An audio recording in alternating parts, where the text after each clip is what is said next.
Today on Zenith Global News, we're tracking an unprecedented military escalation in the Middle East, a devastating natural disaster in the Asia-Pacific, a fatal aviation emergency in the Caribbean, and sweeping leadership shakeups in the world of global sports. Welcome to this Zenith Global News Explainer. I'm your host, and over the next few minutes, we're going to break down the critical facts and the real geopolitical implications behind today's biggest headlines. Here is your roadmap for the briefing today. 1. Middle East military escalation. 2. Diplomatic and regional fallout. 3. Asia-Pacific natural disaster. 4. Aviation emergency report. 5. Pakistan cricket leadership shift. And 6. India T20 captaincy updates. Let's dive right in. Section 1. Middle East military escalation. Unprecedented direct strikes. We're starting in the Middle East, where that very delicate status quo has completely shattered. If you look at the timeline, the fragile April 8th ceasefire collapsed on Sunday when Israel struck Beirut's southern suburbs. Then, in swift retaliation, on Monday morning, Iran launched a salvo of 11 ballistic missiles directly into Israeli territory. Almost immediately, right at dawn, the Israeli Air Force fired back with targeted strikes against military and industrial sites in western and central Iran. Now, what makes this specific exchange so critical is the nature of the targets. Both nations are explicitly bypassing their usual proxy groups to hit each other's critical infrastructure directly. Iran's Revolutionary Guard confirmed they targeted the Nevatim and Tel Nof Israeli air bases. In response, the Israeli army stated they struck surface-to-surface missile launch sites and heavily targeted the Mashhar petrochemical plant in southwestern Iran. So, why does this matter? By hitting both military capabilities and vital energy hubs, both sides are applying maximum defensive and economic pressure. That is a direct threat to regional and global market stability. And the diplomatic rhetoric we're seeing absolutely mirrors the severity on the ground. Yechiel later, the Israeli ambassador to the U.S., was very clear. He stated, "No self-respecting country in the world would tolerate such an attack, and neither will Israel." As analysts, when we see this kind of firm public stance coupled with active military engagement, it really underscores a high probability that we're looking at a prolonged period of direct hostility in the days ahead. Moving on to Section 2. Diplomatic and regional fallout. Evacuations and demands. Turning to the secondary shockwaves of this escalation, the civilian and economic impacts are already hitting hard. The Indian embassy in Tehran has officially issued an exit advisory, telling its citizens to leave Iran immediately using any available transport. On top of that, civil aviation data shows that the airspace from Israel all the way to Iran has been completely emptied of commercial flights. Economically, we're seeing shifts too. Iran's ambassador to Moscow announced that the vital Strait of Hormuz will stay open, but under new conditions, specifically transit fees set by Iran and Oman. That adds a massive, complex new layer to global energy shipping. Right in the middle of this fallout, Washington is aggressively trying to steer the situation.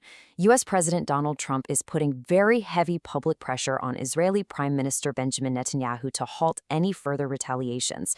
Asserting his authority over the whole scenario, Trump plainly told the media, "He won't have any choice. I call the shots. I call all the shots. He doesn't call the shots." The strategic takeaway here is that the U.S. administration is making a forceful push to keep these renewed Israel-Iran tensions from completely derailing the impending U.S.-brokered peace negotiations.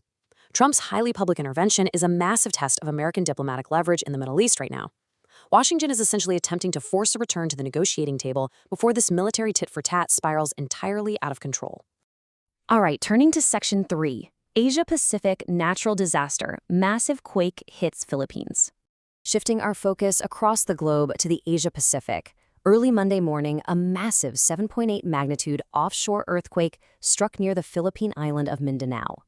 For some context, the epicenter was located roughly 24.7 kilometers west-southwest of Barias, at a depth of 35 kilometers.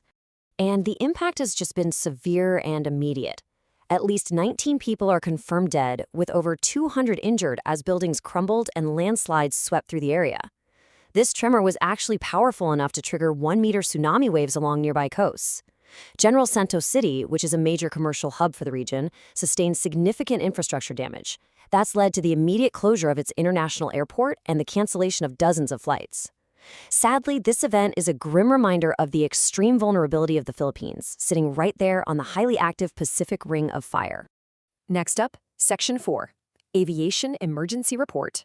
Disaster in the Dominican Republic. In another significant global development today, a U.S.-registered Gulfstream G200 private jet that was en route to Austin, Texas, declared an in-flight emergency citing severe mechanical problems. Tragically, the aircraft caught fire during an emergency landing in the Dominican Republic. Authorities have confirmed 2 fatalities resulting from the crash. This incident is now the subject of a very urgent aviation safety investigation to figure out the exact nature of that mechanical failure.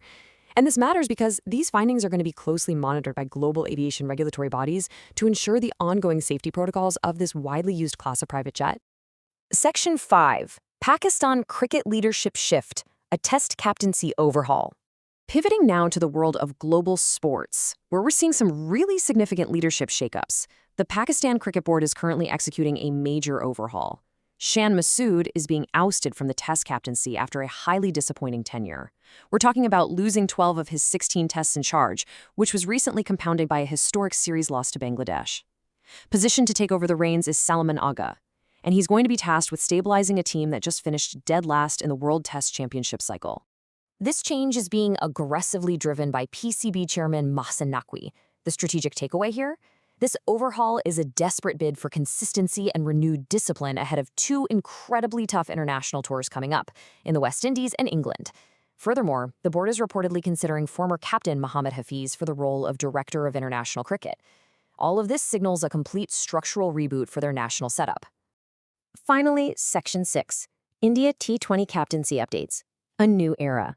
Meanwhile, over in India, a different kind of strategic pivot is happening within their T20 international leadership framework. Shreyas Iyer has officially been elevated to replace Surya Kumar Yadav as India's T20I captain.